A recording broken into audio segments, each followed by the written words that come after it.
and I'm giving you this video to respond to some of the questions and prompts. Thanks for this opportunity to be inside this conversation with you.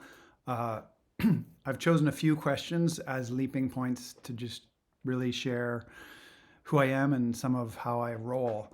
Uh, Starting with what factors have influenced my decision to move from one role to another. Uh, Really, the calling to step into this work came a long time ago. And it was through a divorce that I went through about 16 years ago now, after a 4-year marriage. And that failure of my marriage became one of my greatest credentials, in terms of the work and the focus on relationship work, because it really gave me that PhD in the personal experience, of loss and pain, and then subsequently going into the pit of the dark night of the soul and what I needed to learn around attachment, somatic studies, men's work. And in 2016, I graduated from a therapy program, an art therapy program, and I launched that business and focused a lot on youth, and also saw couples, and worked men's groups, really with a focus on men and men's issues. But I was also seeing couples on the side, and trained in somatic relational therapy. So it's a lot to do with the body and also the psychodynamics, both. And what I've learned and uncorked is ultimately that men and women speak different languages. So that's also been part of how I've recalibrated my focus of service into men and the language of men, and why therapy hasn't worked for a lot of guys. A lot of the problems that they'll encounter in what is ultimately, can be a feminized and fragile space, whereas men speak a language that I know from my life experience. And what I can do is bring men into a conversation that respects and honors the male mode of feeling and helps us dig deep into the pulling up of the bucket from the well, because it takes that's the metaphor that Alison Armstrong uses for getting at the feelings, the water inside of men. Is it's a slower process, and it takes a little bit more thoughtfulness, and there's a different embodied frequency in the male mode of feeling. So men rise through challenge, men rise through truth telling, and men rise through what we could call carefrontation. So that's how I roll, is, with the nurturing and the safe enough container for going deep. And really, that's why I pivoted out of the narrowness of therapy as a discipline and into the coaching space, where there's transformational leadership tools, because how you show up for one thing is how you show up for everything. So how I'm relating with my wife, and whatever failures or inconsistencies or lies are in that, are going to also be hologrammed in how I'm showing up in my career, in my health and embodiment, and in my spiritual connection with God.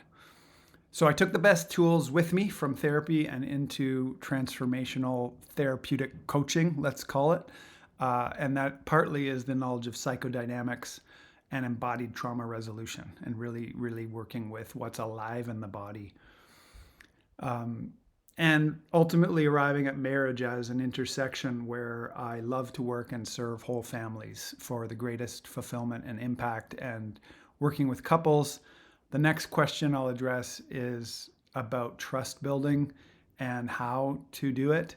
To me, trust building is an art and a science that is about influence and attachment. And then digging a layer deeper, it's about attunement and presence and skillful communication. And primal trust is core to this work, because, as you know, this is deep, raw, vulnerable stuff. And especially with working with couples, there's a quote from Oscar Wilde that said, "Everything is about sex, except sex. Sex is about power." And so being able to open up a space to talk about sex, money, and power is the real art, in my experience, of guiding and shaping containers that are safe enough to get real and raw inside of, and to live by the code, which is tell the truth.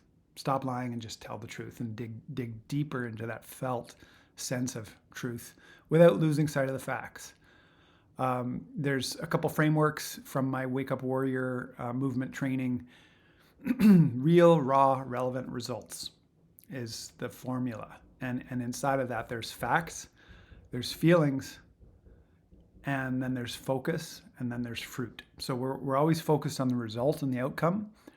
But in order to get there, we have to look at what's in the way. And that's where the deep work comes in. Part of that building trust too is also accurate reflection, because as we know, people just need to be seen, need to be heard, and at the deeper level just need to feel felt, and that way they become known, which is the deepest level of attraction, is knowing someone. So I love that. I love meeting people where they're at and providing an accurate read on what the next steps are as I see them, and the projection too onto the facilitator as powerful and omniscient in some ways is something you can leverage to serve clients and help them open even more. And sometimes that requires appropriate disclosure and equal risk, so they're not the only one feeling naked and seen, but when needed, I may tell a story about my own experience in a similar relatable moment of my messiness and my humanness that'll help them open up even more and remove fear, shame, guilt, grief. These are the biggies, right? How do I structure a session? That's the third one. And how am I doing here on time? Oh, okay, 7 minutes, perfect. I structure a session like this. First order of business before even getting into session work is calibrating their North Star. Like, what does the client want? Because if I don't know what they want, I'm not going to be able to coach them. I'm not going to know where we're going.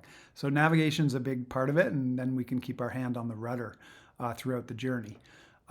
So starting the North Star, another way of describing it is their impossible game and their aspirational identity or future self. And if that looks like a marriage that is, flowing with eros and a sex life that is fully expressed in a way that allows both people to really come into their power as parents and career creators, then that's the game, and the promised land is there and it's possible. So then we move into breaking down limiting beliefs and embodied obstacles to realizing this future self and reverse engineering decision making to come into the process here and now of realizing it. So that's why vision's important, and that's a core focus of the work.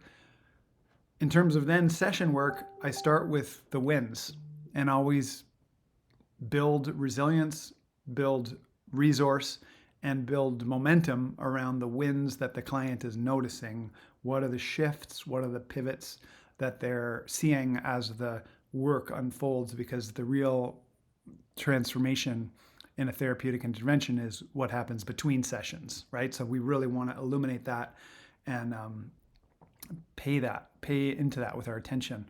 And then we deep dive into pain or constraints, conflicts, and longings that may need to be unpacked skillfully and just hit those head on. And then to end the session, we'll recalibrate with commitments for the week ahead. And sometimes the work is relational and it's embodied, it's emotional, and it's less cerebral. So sometimes it's visionary. The messy middle is where there's no telling where we might end up, and where the more real and raw and vulnerable states come up. But always honor that and then tie it up in a nice bow so that the session ends with resource, strength, actionable items, and affirmations of identity and a commitment to growth. That way they come out the session feeling the blessing. They say, was it James Hillman who said, people don't come to therapy to have their problems solved. They come to therapy to have their problems blessed. I love that quote because that's really what it's about, is about seeing what is and empowering them with that blessing to take the right actions to actually, execute on the results they want. So that's really how I walk through a session. And it also depends where we are in the intervention, whether we're at the beginning, middle, and end. There's different relevancies to those different periods in a treatment term or a coaching agreement term. So a lot of my previous experiences, personal and professional, that have shaped my ability to coach come from my own divorce, my own attachment issues, and also, failure is the biggest teacher. And then all the clinical hours of working with individuals and couples and really just inhabiting that pocket, that pocket of truth telling, that pocket of vulnerable, real, raw, transformational truth telling, which has this ripple effect, into people's lives. That can be hard to quantify, but I come back to the frameworks of the Wake Up Warrior movement, which is the code is telling the truth, no matter how messy, because wholeness means the whole mess and this human journey. I like to say intimacy is less about being sexy, and it's more just about truth telling, truthiness, and that may then allow for deeper connection. And then sex becomes possible, which I like to call the super glue of secure attachment in terms of marriage. Other unique skills I bring to the table that differentiate me is a background in yoga teaching. So I have this toolkit of embodiment, and sexual polarity is something I bring into the relationship conversation, which is leading edge. A lot of therapists aren't aware of it and are triggered by it because it brings up embodied issues of their own.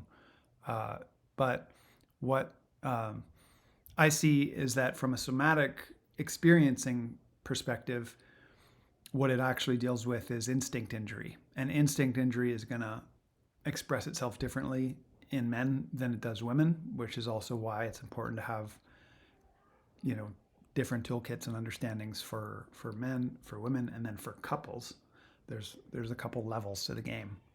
It's about 12 and a half minutes in, so I'm going to wrap this now and say thank you for checking me out. And inside of this conversation, you can go to my YouTube channel, Gabriel Kazan, and there's some masterclasses on relationships that I lay out in there, and I cover a lot of the leaders in the field, like the Gottman frameworks and Esther Perel and Terrence Real. These are some of my main influences. Thanks for taking the time, and I look forward to taking the next step in our conversation. Bye for now.